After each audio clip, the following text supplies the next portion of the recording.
Let's make some sourdough bread. So this is all going to be in grams, but I will put the cups approximation down below in the caption. This recipe I got from online, so not a creator on TikTok, but I do want to use this for future loaves because it literally turned out perfect. So you're going to start off with 100 grams of active, bubbly, ready to go starter in a bowl, and then you're going to add 325 grams of warm water to that. And then you're going to add 475 grams of either bread flour, all purpose flour, whatever tickles your fancy. I did bread flour in this recipe and it turned out really good. I don't know if that had anything to do with it. And then you're going to add 10 grams of salt.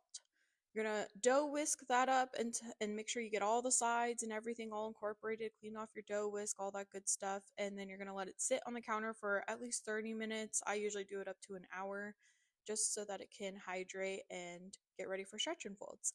So before I do my stretch and folds, I do wet my hands so that it doesn't stick as much to my hands. And I do a couple turns and rounds. Like, I don't just do one full circle. I do about 2 to 3 per round, give or take. And I let it rest for at least 30 minutes in between rounds, sometimes up to 45 minutes. It just kind of depends on what I have going on. And you want to leave that covered, by the way, when you are letting it rest. So this is my second round of stretch and folds.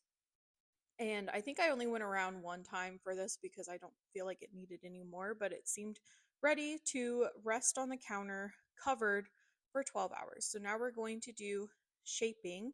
I just flour my surface. I flatten it like a pancake as best as I can, and then I will fold in the sides and then roll it up. This is where you'll add your inclusions if you want to. I kind of add it between every step of shaping, but you can do it however you want. And then I'm going to leave that covered in the fridge for at least 12 hours and then bake it the next day. So I scored it in the morning and got it ready for baking. I did not show myself putting it in the oven, but you're going to put it in the oven at 450 for 23 minutes, covered in your Dutch oven. And I put ice cubes in there to create steam.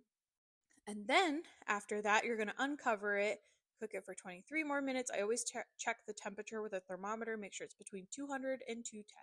So here's me cutting the bread with my new bread knife that I got from Amazon. It's literally cuts it like butter, but look at how perfect that bread is. Let me know if you end up trying this recipe down below.